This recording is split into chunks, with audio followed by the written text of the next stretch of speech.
Hey guys, we're Blender95, recording live from Local County Prison Cell, and yeah, this is the fight I had to research a little bit. This is going to be Trish from Devil May Cry versus Morrigan from Darkstalkers. Now, the problem with Morrigan is that she has 3 different forms throughout Darkstalkers. Which makes sense, because her soul was split into 3 and blah blah blah. But I'm just gonna go with like Morgan Island, not Morgan Lilith or anything.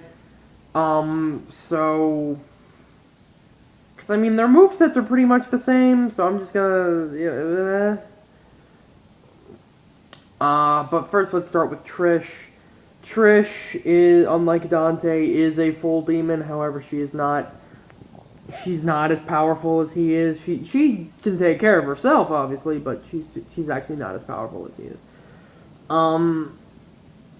Like Dante, she can harness her demonic energy into the form of bullets when she uses a gun, so that she never runs out of ammo and everything. But unlike Dante, unlike Dante's standard form at least, she fires electricity because her demonic energy is basically lightning. I mean, Dante can fire electricity when he uses Alistair as well, but whatever.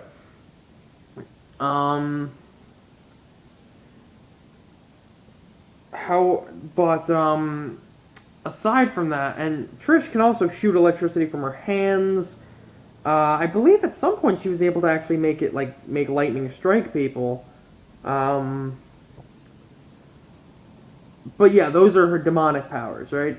Those are her demonic energy powers. Her physical demonic powers involve things like superhuman strength, speed, agility, stamina, a healing factor.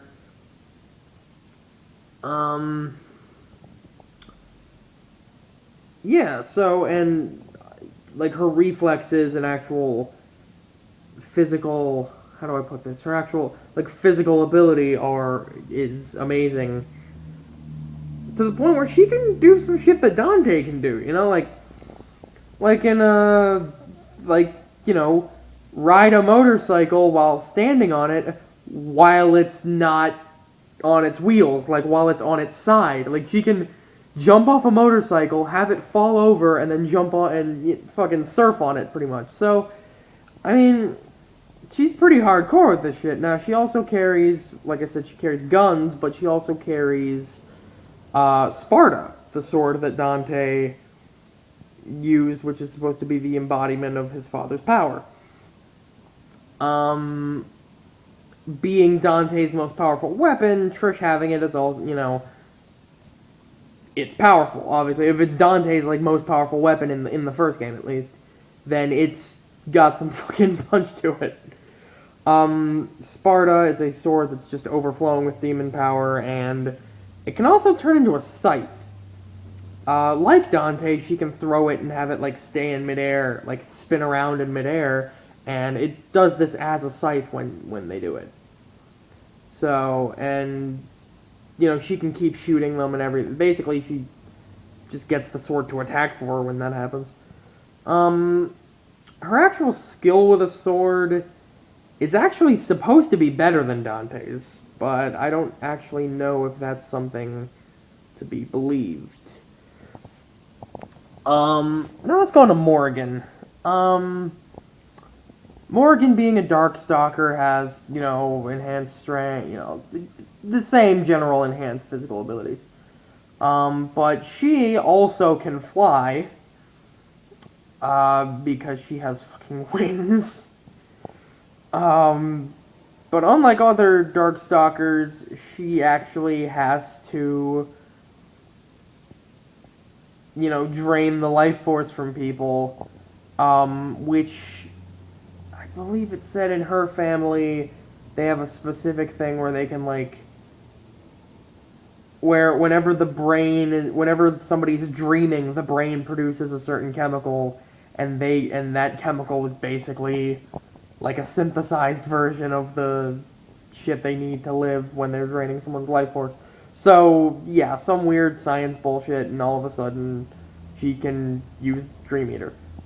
Um, yeah. So, but in her actual attacks, she used things like Soul Fist, which is not actually a punch, oddly enough. It's a projectile. And she also uses a version of this which can drain the enemy's life force manually. That's something you don't see a lot in fighting games, a draining projectile.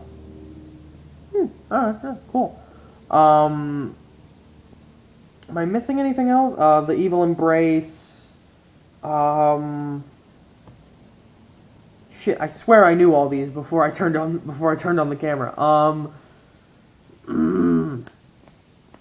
She has like 3 or 4 more main moves that she uses.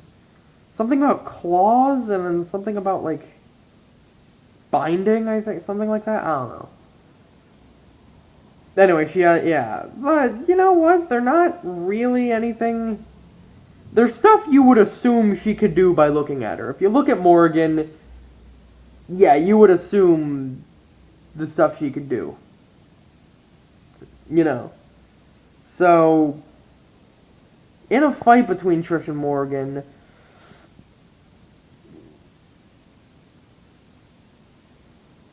I want to say that Morrigan has like just the strength. Oh yeah, and the other thing is that Morrigan, having her soul being split into 3, can actually, at least in the Marvel vs. Capcom games, could use another counterpart of herself to actually fight with her. And considering that's actually her, it's sort of like, yeah, so that's not really cheating, I guess. To summon yourself to fight with you? That's like using Shadow Clone Jutsu. Like, what the, you know. So, yeah. Alright, yeah, I don't know if they allowed that or not, then that would help her, definitely. In terms of regular strength, I want to say Morrigan is stronger than Trish, but in like every other physical attribute, I think Trish wins. And probably in terms of firepower, Trish wins. I mean, the Soul Fist and the Soul Drain, I think that's what it's called. The draining projectile. Those are pretty, you know, those are fucking awesome and stuff still, but, you know, shooting lightning, yeah. And in terms of, how do I put this? In terms of, like,